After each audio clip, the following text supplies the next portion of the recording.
We're going to go ahead and get started. We definitely have a room preference for this side. I'm not sure. Yeah. So welcome to our vast crowd here. That was sort of a sarcastic statement. We have a small group here online, or in person, but we're glad to have you guys here. And for our online participants, we're glad to have you guys online as well. Today we have two people who are here with us from ACT as part of our state team. So we have Mark, who is going to be our primary presenter, and Melody. And I'll let you guys both introduce yourselves so that you can tell us a little bit about your roles with ACT. And I'm going to just turn the time over to you so that we can get going. So we'll begin.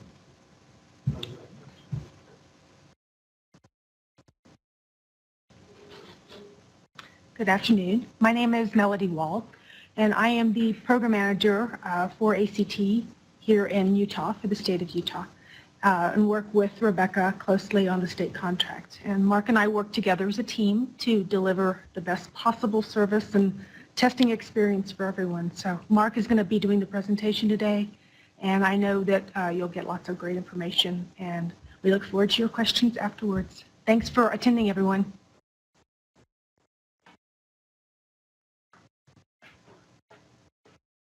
Thank you, Rebecca. My name is Mark Vaught. I am the coordinator with ACT, working on the Utah State Testing Program.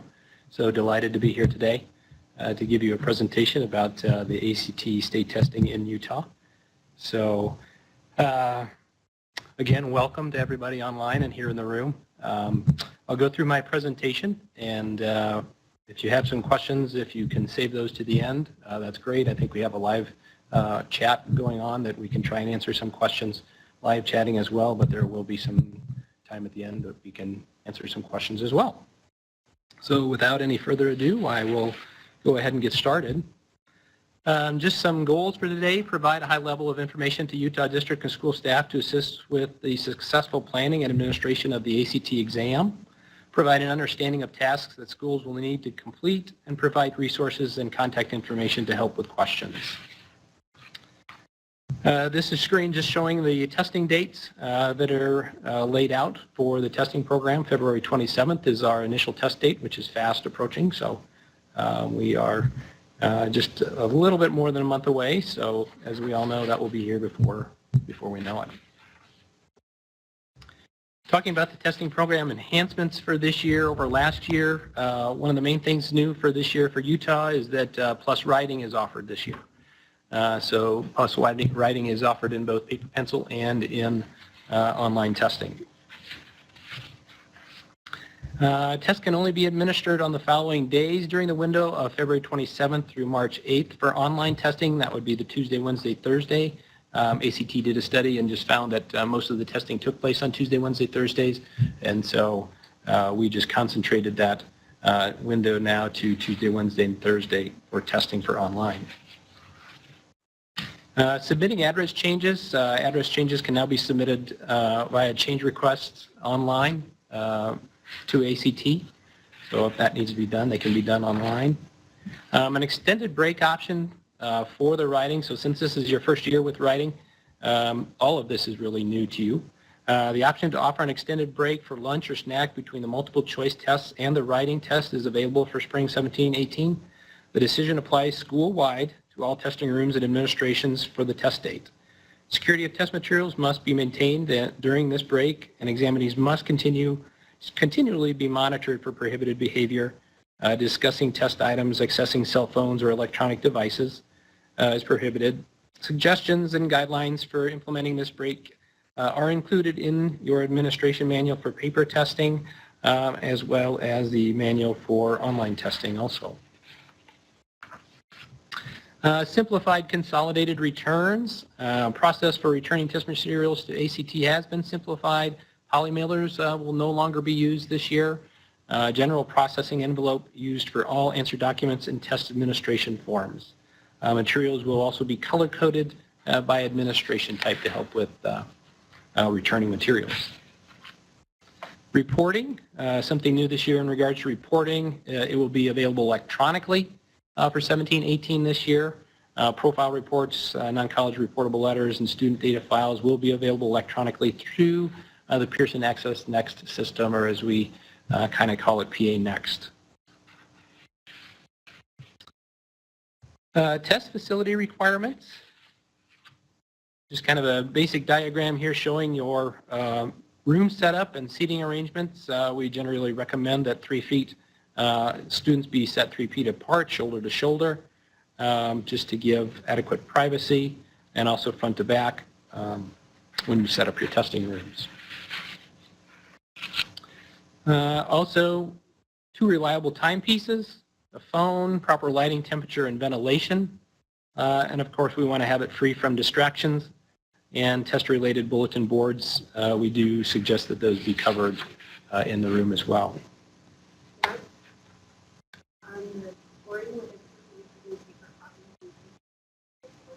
All of that should be online this year, yeah, except for schools. Not to my knowledge at this point, yeah. Schools will, yes, yeah, except for district and state will be online. Yeah.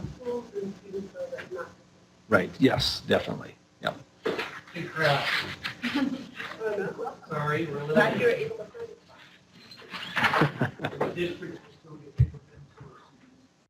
They'll get those will be online. The schools will be getting the paper pencil.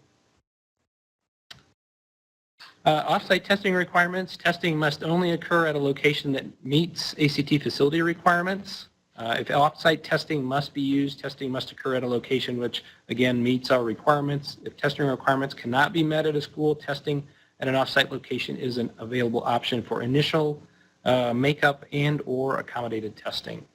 So, again, no longer need to request permission for off-site testing if that's needed. Testing staff requirements.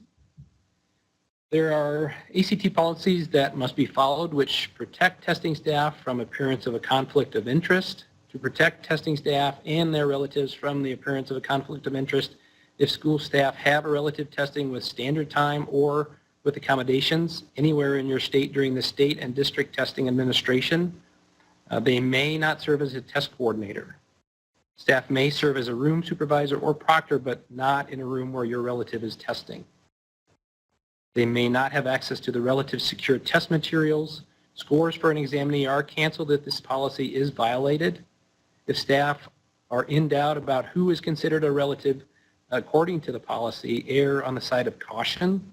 For example, cousins are not listed as a relative, but if one had a close relationship with a cousin who will be tested, we recommend they follow this policy. So just something to keep in mind as far as relatives testing.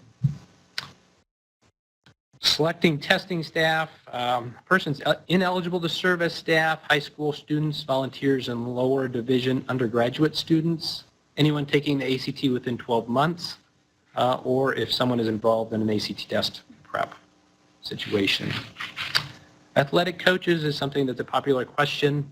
Head coaches and assistant coaches for all sports, even if the sport is not in season at the time of testing, may not have access to secure test materials before or after testing.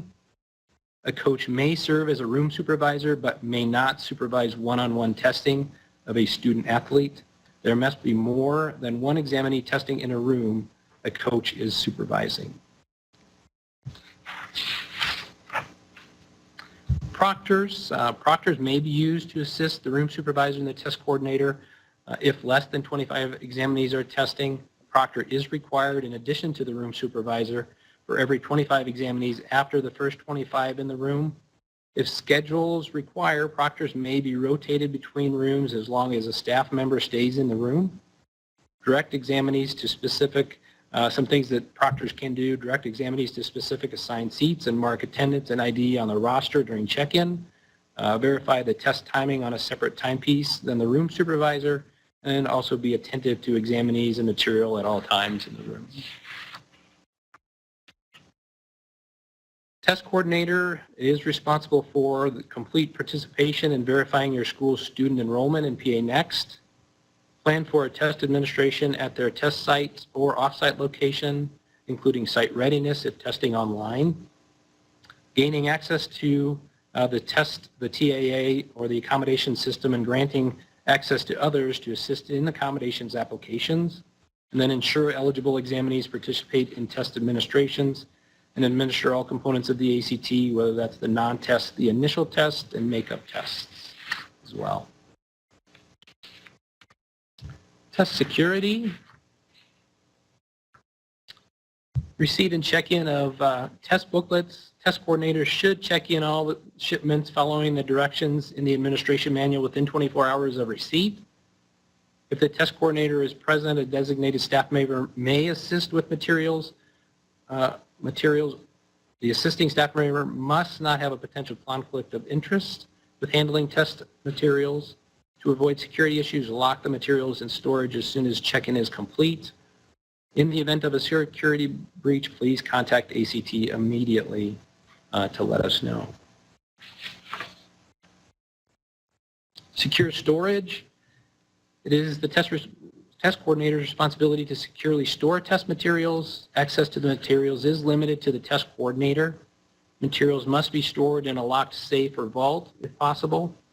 If this is not an option, additional criteria must be met. Materials must be stored inside a locked file cabinet or closet inside of a locked room. Only the test coordinator may have access to the cabinet or closet. It must have a built-in lock or a heavy-duty padlock, and the keys must be kept secure. The door to the room where materials are stored must be closed and locked when not in use, and the location must not have a window or a drop ceiling that could allow access to the materials. Completing the non-test portions must be completed the day before for paper testing. Sessions last about an hour. For online testing, there is flexibility. The non-test can be completed before or up to 4 days after the test for online testing. And examinees will get a personal set of instructions with a unique claim code so that they can access the system to complete their non-test portions. And then also for Utah, skip questions 59 and 62 dealing with the financial information and religious information, and then refer to the administration supplement and provide to those testing online. So that is also posted on the ACT Utah State Testing webpage, where you can also download that supplement as well. Barcode labels. A barcode label will be produced for each examinee who is included in a file provided to ACT from the state. Barcode labels include the examinee name, grade level, and state assigned ID number.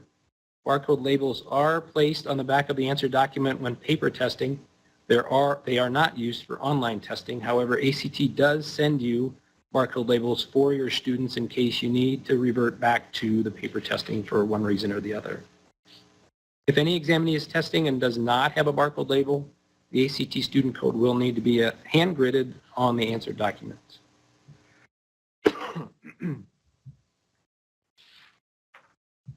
Accommodations.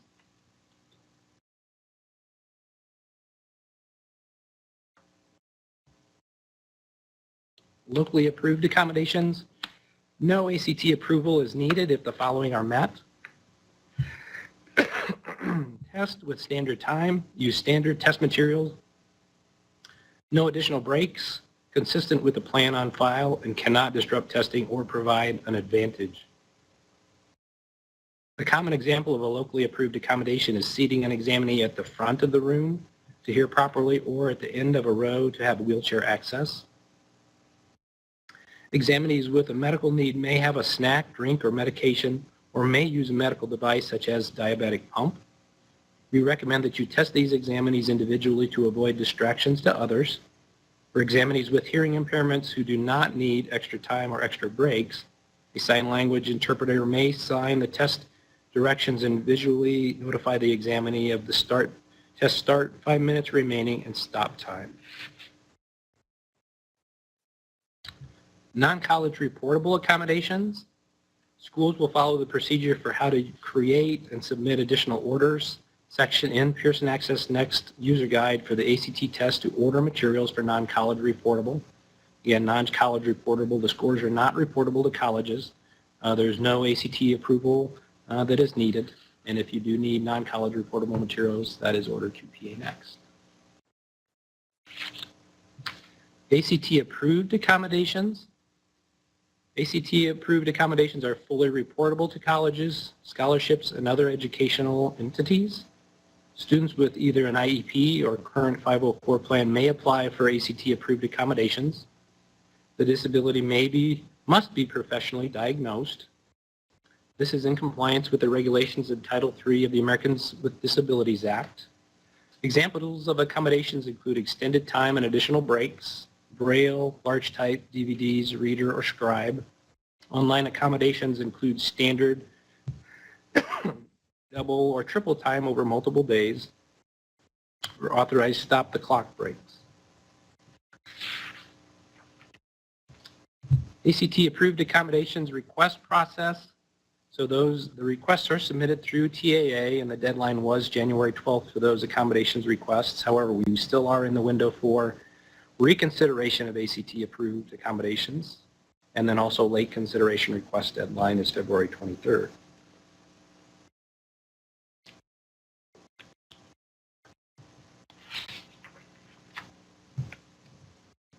Test day activities.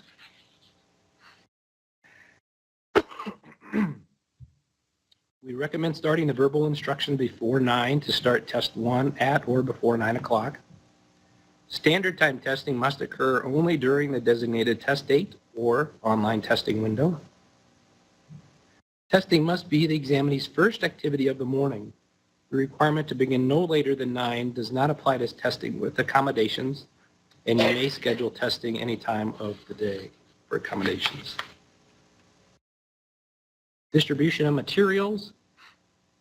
School staff should be sure test materials are secure before they begin checking in examinees. All examinees are required to present an acceptable form of identification or be personally recognized by school staff. Staff will refer to the manual for a list of acceptable identification. Staff must check to be sure and check calculators to ensure they are permitted models. If the school is providing calculators, this is the time to hand them out.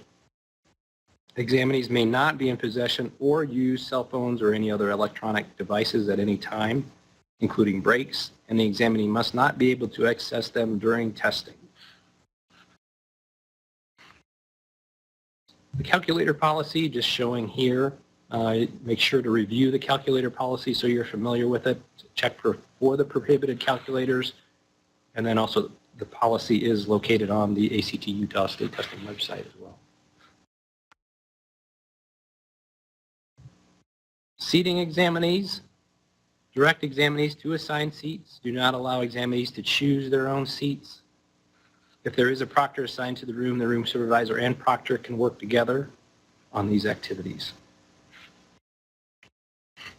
Administering the tests.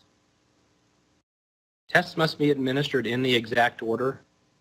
Test 1, 2, the break, and then test 3 and 4, and then a break if you choose, and then the writing exam. Staff attentiveness during testing. Make sure that you walk around the room, be visible to students in case they do have a question. Make sure you walk around the room so you can identify if students are looking at other students' papers or something like that.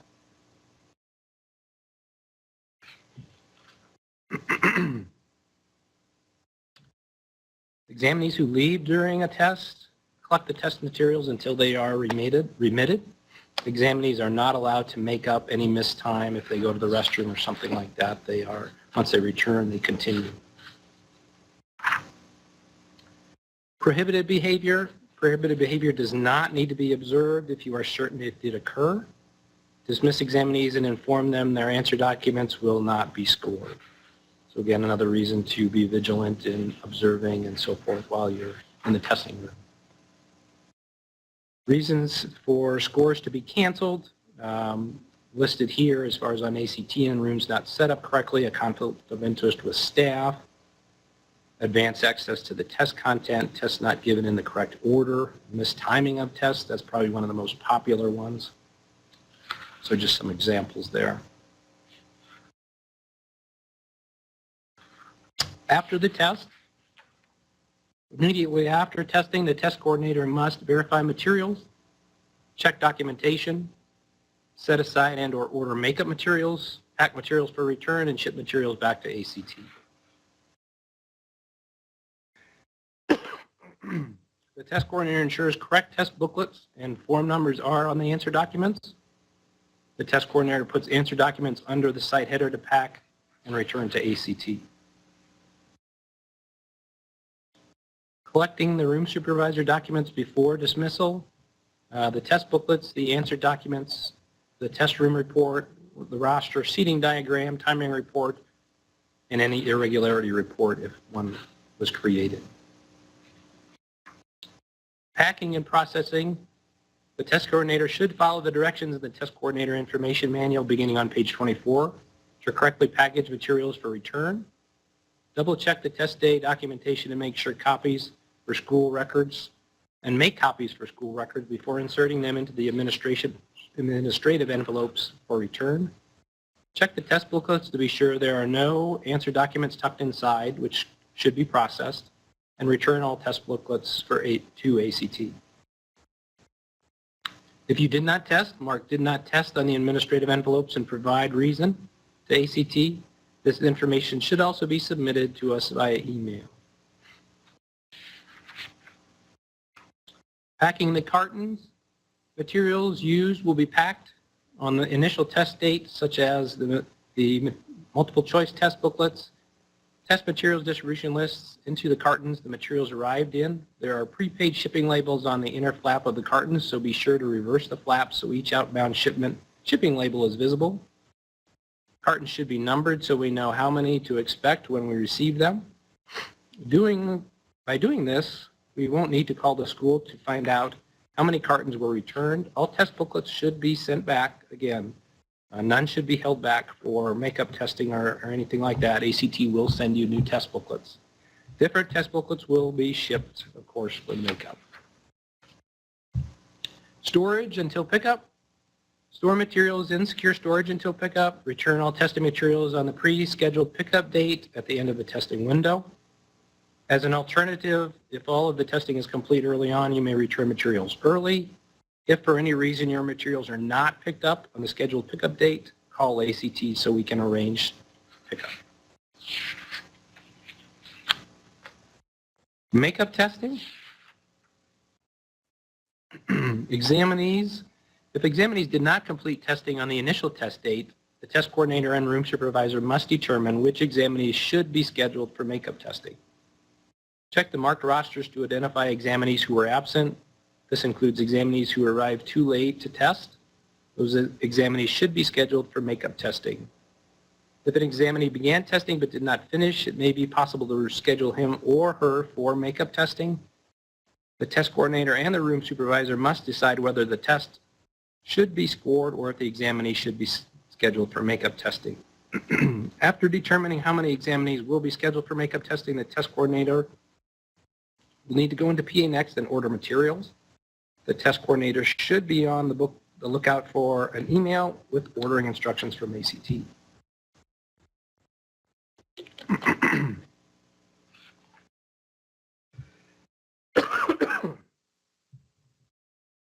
Unlike paper testing, online testing has no makeup date specifically designated for makeup testing.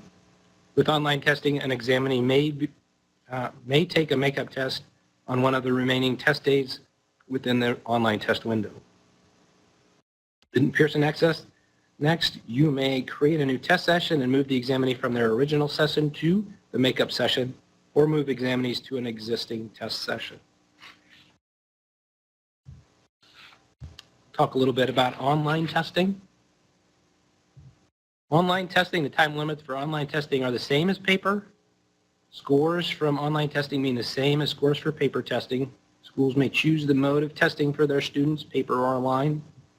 And technical requirements, the online version of the ACT will support current releases of major operating systems. And then the last day to switch from online testing to paper was January 12th. So I know last week we were looking at everybody to make sure you did the pre-caching and so forth. And if you did not get the pre-caching done, we were trying to reach out to you just to let you know. So Requirements for online administration, school equipment must meet the hardware, software, and other technical requirements defined by ACT. The site readiness included in providing system checks to ensure the technical requirements would be met, and then proctor caching software as defined by ACT in the technical guide for online testing must be installed.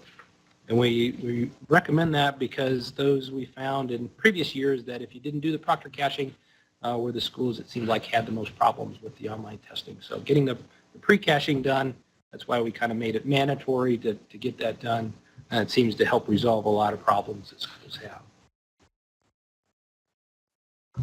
Administrative monitoring. Each test room must have a separate computer for the room supervisor to access Pearson Access Next, to start and close test sessions, and then also monitor the testing process.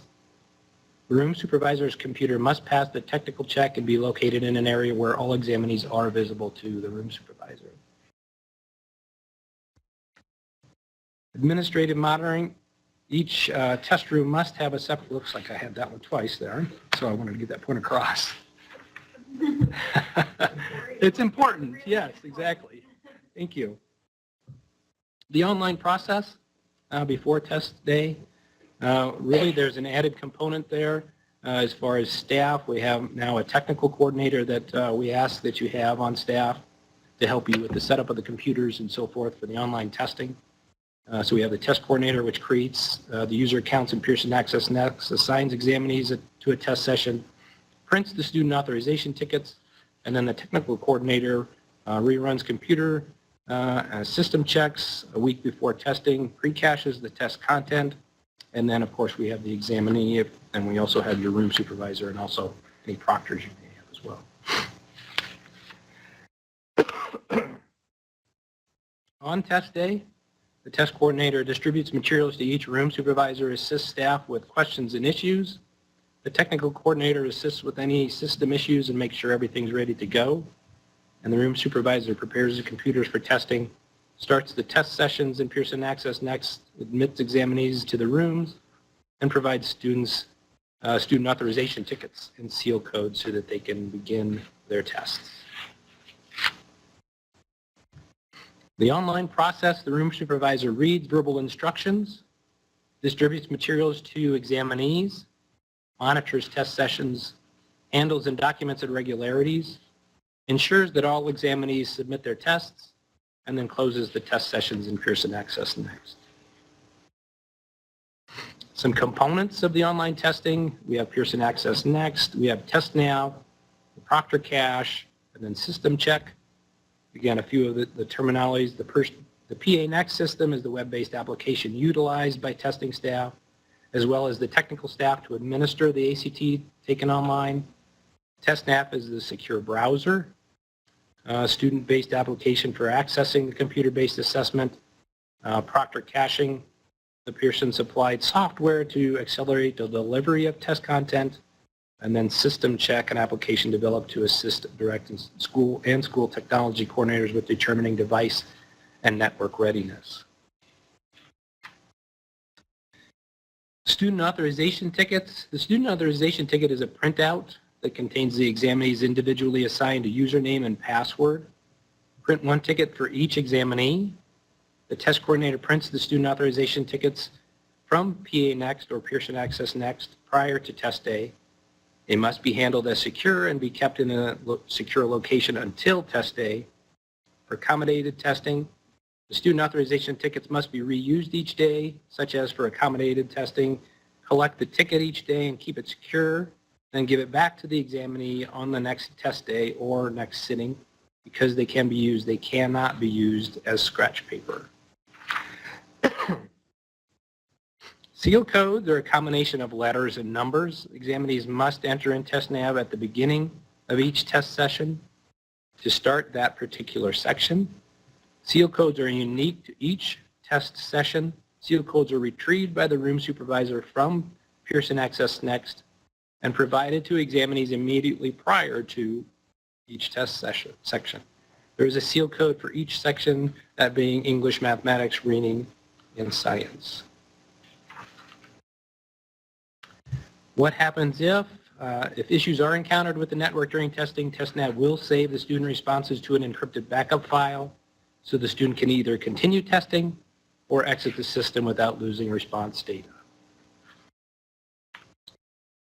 Test facilities for online testing. So if there are no dividers between workstations, they must face the same direction, not the wall or each other, must be placed 3 feet apart, and must be set up so examinees cannot see screens in front of them. Dividers between workstations do not need to face the same direction, may face the wall, each other if adequate privacy exists. And then U-shaped seating must face the wall and not each other. And then there is a diagram in the manual that, which I've shown here, that also shows what is acceptable and unacceptable for the online seating test sitting arrangements. Technical requirements: your school must download the ProctorCache software. Again, I'm repeating that quite often.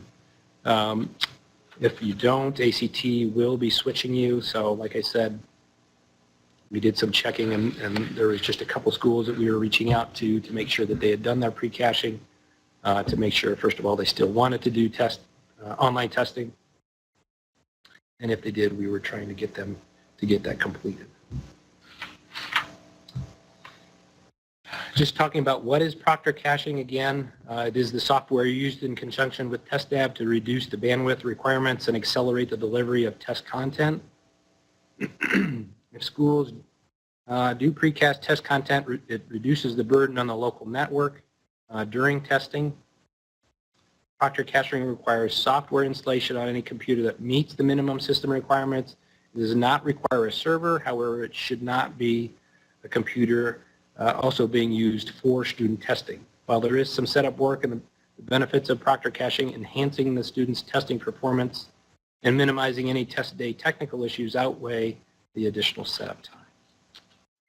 And again, our deadline for doing the pre-cache was January 12th. Again, why is Proctor caching used? As you can see with the diagram, which illustrates the network traffic differences between using and not using Proctor caching.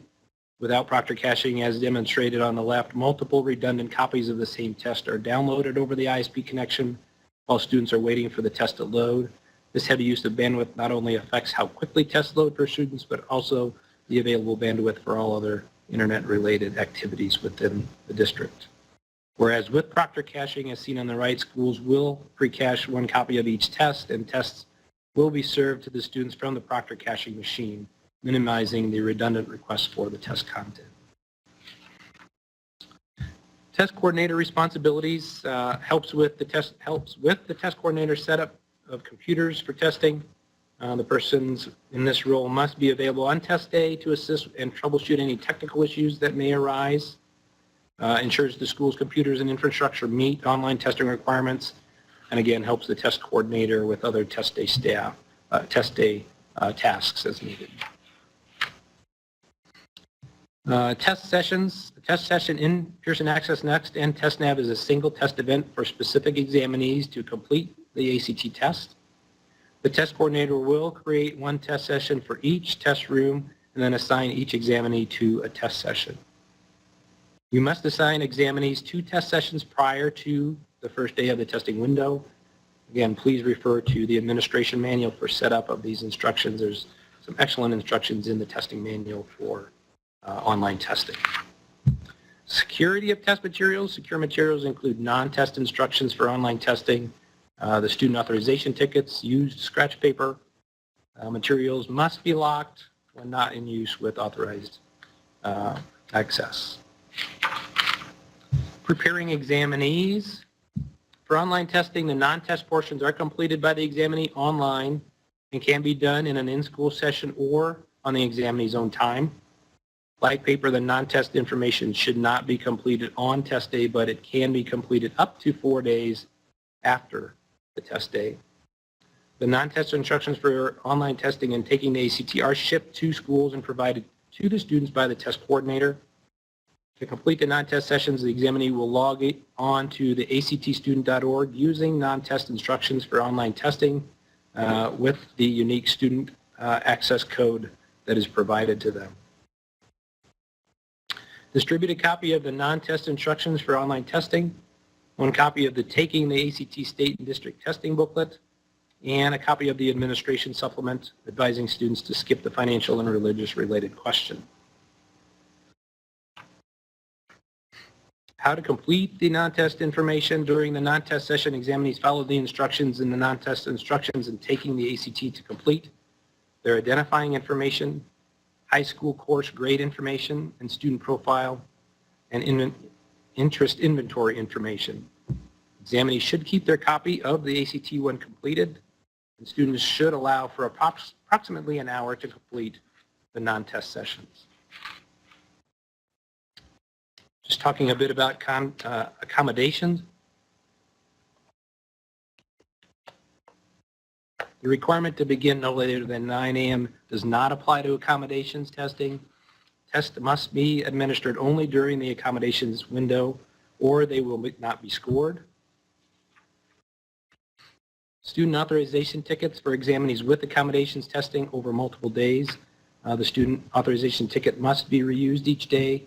Collect the ticket each day and keep it secure until handing it back for the next test, and tickets cannot be used as scratch paper since they are reused. Administering the online tests. Start the test session in PA Next. Retrieve the seal codes. Monitor examinee progress. Close the test session. Return the test materials to the test coordinator. Prepare the test room computers. So room supervisor will take the following steps before admitting examinees. At the administrative computer, open an approved browser and launch the Pearson Access Next system. At each workstation, launch the TestNav app, and then know how to retrieve the seal codes from Pearson Access Next, and have student authorization tickets for all examinees in your room handy. Test day documentation. Room supervisors will need to ensure each examinee has been logged out of the test. Each computer screen should say sign out complete. Collect the student's authorization tickets and scratch paper. Keep each examinee's scratch paper and student authorization tickets together. This must be collected for each examinee before they leave the testing room. Irregularities for online testing. For online testing, the irregularity report is completed online through PA Next versus paper, which paper pencil, you complete that in the administration manual for paper testing. There is a irregularity in the back of that manual, so the online ones are completed online. In the event of an emergency, log out of TestNav, log out of PA Next, make note of the time, collect authorization tickets and scratch paper, and lock the test room. Of course, this is all contingent upon time. The safety of you and your students is most important, of course. So if you have time to complete these steps, this is how we suggest that you complete it. Reporting the ACT. The ACT test reporting, student report, so school level reports. Here, as I mentioned earlier, state allowed score notification letter is delivered electronically in the ACT profile report. High school is delivered electronically. District level reports are delivered electronically new this year. Should be delivered no later than July 31st. And then just some things to start thinking about as we near our test day. Facilities planning, if you haven't started planning your testing rooms and which rooms you will be using, how you will be setting them up. Computer room setup and meeting minimum requirements. Planning for uninterrupted testing, maybe there's some bells or whistles or something like that that may need to be shut down for that particular time of the day. Selecting staff that meet ACT testing staff requirements. Holding training sessions prior to the testing event, and then also the day of testing, holding a brief training session. Planning for the non-test sessions, and then ensuring that testing material is secure before and after testing. Important test dates that are coming up. Approved accommodations using the late consideration form is January 16th through the 23rd. And then request reconsideration is through the 26th of January. students and update student information in PA Next or Pearson Access Next for additional orders January 19th through the 21st of February. And then receiving test materials, whether you selected the early test materials delivery window of January 29th or the standard test materials window of February 5th. Test materials will arrive during that week. So if you don't get them on Monday, don't be alarmed. But if you don't have them by end of day Friday, why try and give us a call maybe Monday morning if you haven't received your materials yet that week. And then we have another Q&A session, online question and answer session on February 9th at 3 p.m. on Mountain Time. And this is basically where I just kind of recap some important information that I shared in this slide presentation, and then it's really set up for you if you have any questions at that point that you would like to ask or get confirmed on, why that's the time to do that. Additional important dates, validate configuration and lockdown devices on February 20th, conduct sessions to examinees to complete non-test information to answer document for paper testing once your materials arrive, train the room supervisors and proctors, conduct sessions for examinees to complete their non-test for the ACT taken online, or provide the information to examinees to complete on their own. And then, of course, it's February 27th, and that's our testing to begin. Just sharing some resources here, some Utah contact information. We have Rebecca's information listed here. And then, of course, some ACT, that's the ACT Utah State Testing website where we post all of our documents, manuals, information, that sort of thing. Excellent resource if you're trying to look something up and you can't think of where it's at, why you can go there. Also use your schedule of events, which is posted on the ACT Utah State Testing website. Very handy to tell you what's coming up next and what to prepare for. And then our numbers for customer service, whether that's standard time testing or accommodations administration. So with that, I appreciate your time and putting up with my coughing and so forth. I'm one of those that have contacted the cold. So, but I'll open it up to questions if anybody has any questions. What's a regular student starts? How many days?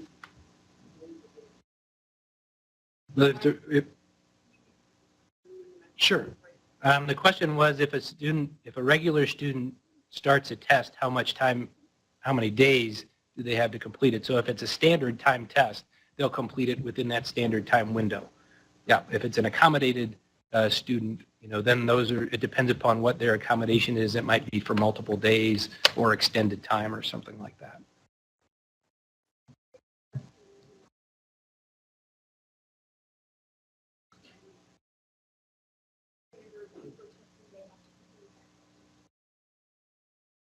Right. Sure.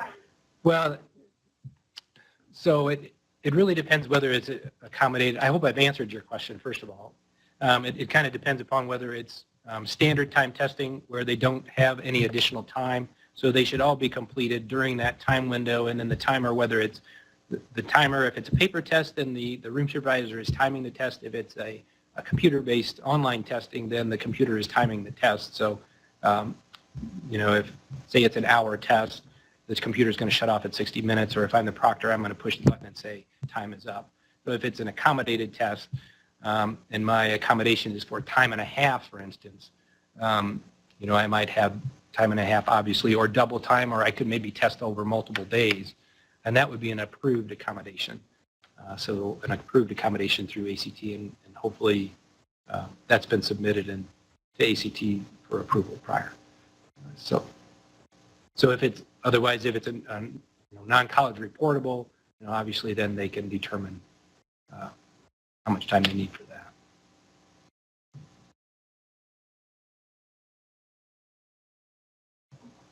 Any other questions that we might have? I have a question. I have several students who are in special education who have extended time as an accommodation on their IEPs.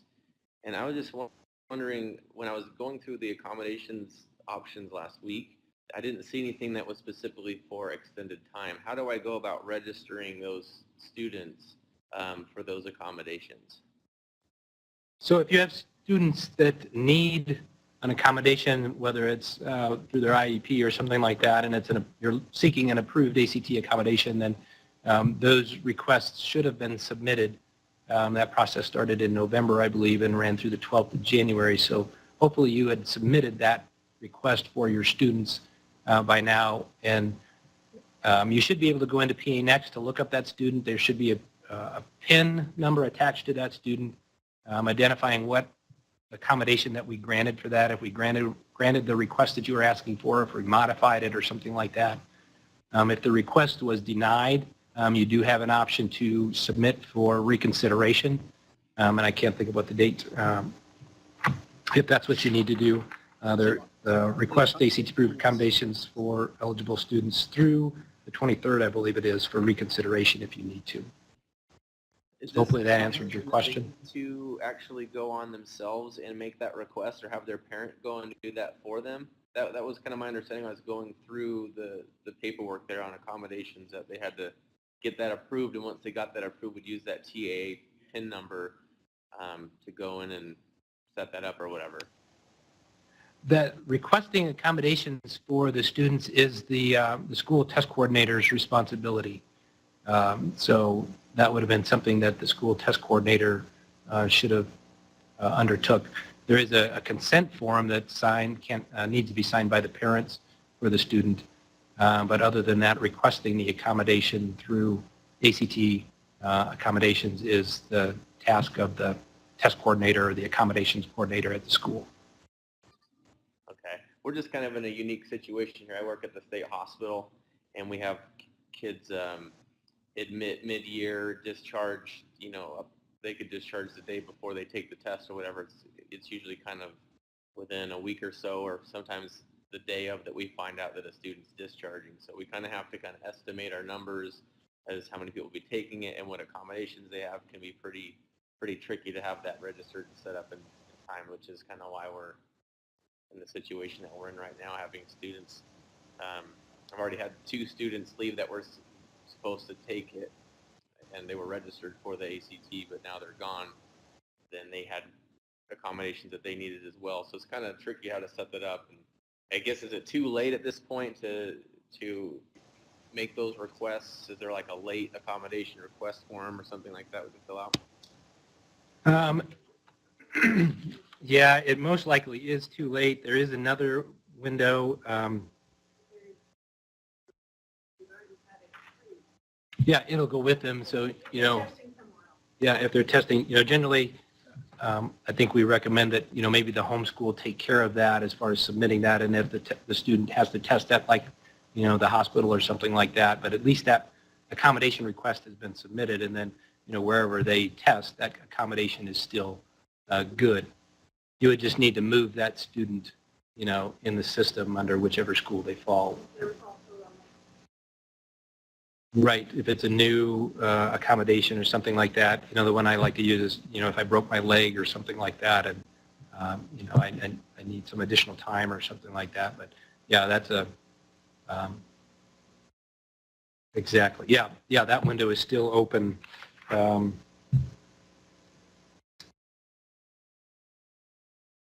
Request, and that's the request reconsideration. But 23rd, yeah. Yep. Sure. Students with extended time have an extended break, while non-accommodated students have no. So the question was, can students with accommodations? And they have the extended break, so between writing and the standard portions. They do the extended break. So when we're talking about have school wide or not. Mm-hmm. Right. But students with accommodations have that while other students do not. So the question is can students with accommodations have the extended break if the test standard time in the school do not have the extended break between the writing and the multiple choice session. So we suggest that, or we say that all students should have the same amount of time for the break. So in that instance, then we would say no, because if I'm an accommodated student, I'm getting more time for my break than somebody who's testing standard time. So, right. Right. So, and it was brought up, unless that type of accommodation was granted in that accommodated students request for accommodation. So if they were granted extended breaks or something like that, then you could do that for those accommodated students. But if nothing in the student's accommodation request or approval states that they need extended breaks or anything like that, then they should follow the same rule of thumb as standard time students. They did that on the day, so they did their accommodated testing on the 28th instead of the 27th. And that option would be student break. An option for all students and students for everybody. They happen to be doing that on that other day. So a second part to this question was asking if students test on a separate day, can the break be adjusted for the second day? So I would still say no, because we want to make the key to it really is to make sure that everybody gets the same type of testing experience. And so if I test on Monday, for instance, and my testing room says no break, and then Sally tests on Wednesday and they get a break, 15 minutes for lunch and a snack and that sort of thing. She has a different testing experience that I had on Monday. So our ideal, as what I said, is that we want to make sure that everybody gets the same testing experience at that school. So that's what we're looking for. Sure.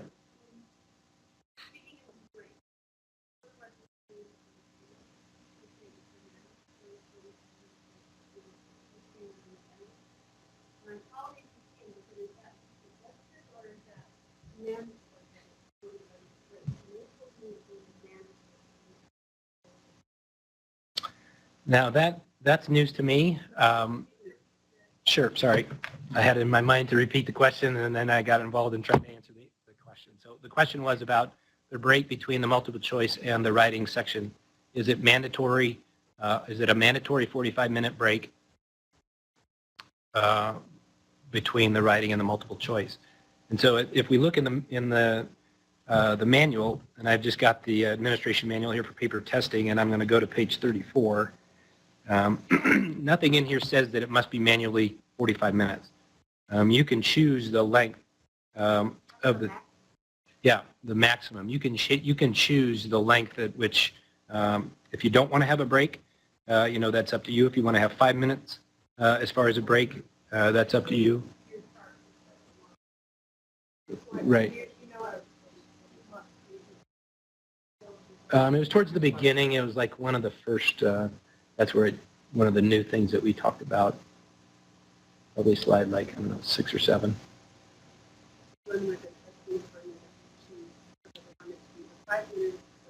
Right. Yeah.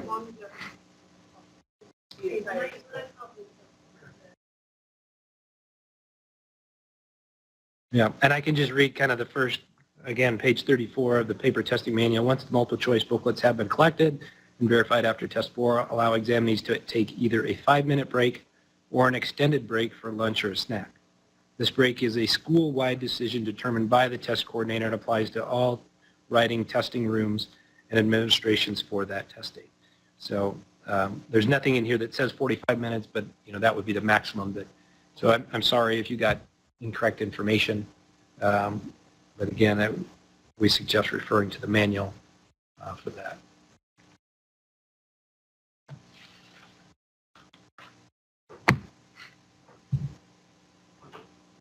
Any other questions or? I have one more to test students who might be taking a practice test. Is that an option that we can that students can take on their own time, like at home, something that their parents can register them for, or is that something that needs to be at school during the same time that the ACT is given?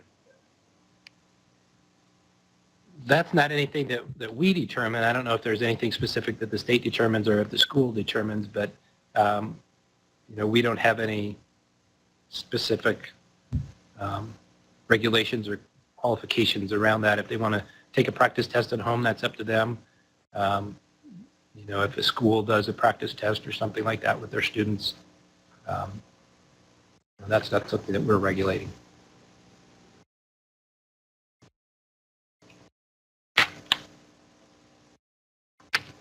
Any other questions or comments?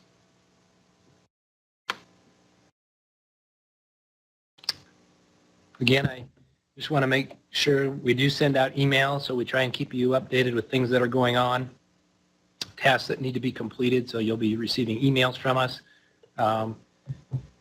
Look at the website if you have questions. That's a good place to start in trying to get your questions answered. I work, sure, yep, we'll jump to that in just a second.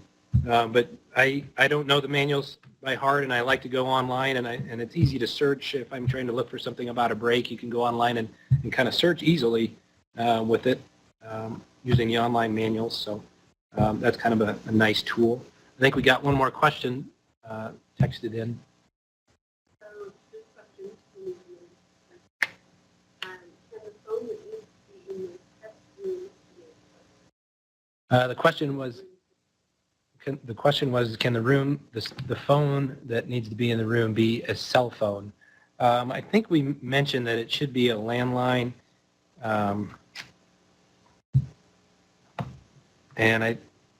I think if that's the only option, is if you don't have a phone in the room or something like that, then a cell phone certainly would be an option. Make sure that you have your cell phone on silent mode or something like that, so that it doesn't ring during the testing experience or something.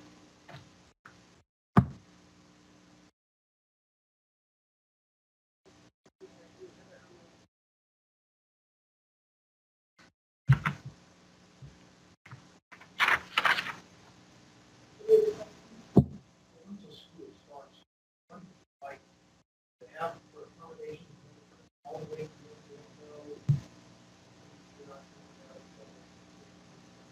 No, the question from within the room was when should schools start testing, whether that's standard time or accommodated.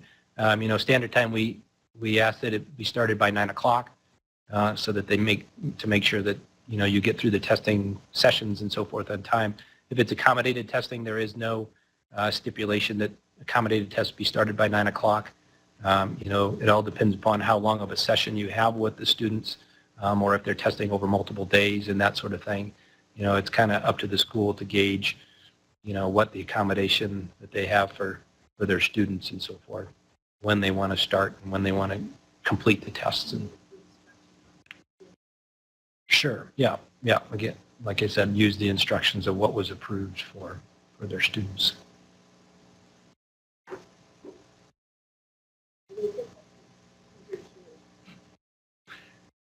Rebecca said this is your chance for questions. You do have one more chance on, was it the 9th of February? We have another Q&A session. So,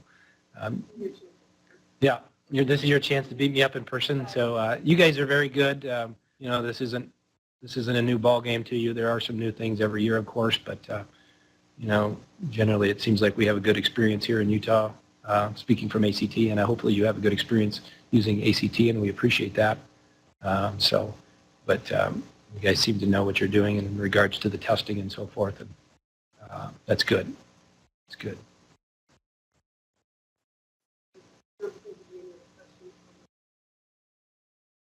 I think that's all the questions that we have. So again, thank you for your time today. Appreciate it. You have some wonderful weather out here in Utah, so go out and enjoy it. I was glad to be here and appreciate the opportunity to come. So thank you, everyone.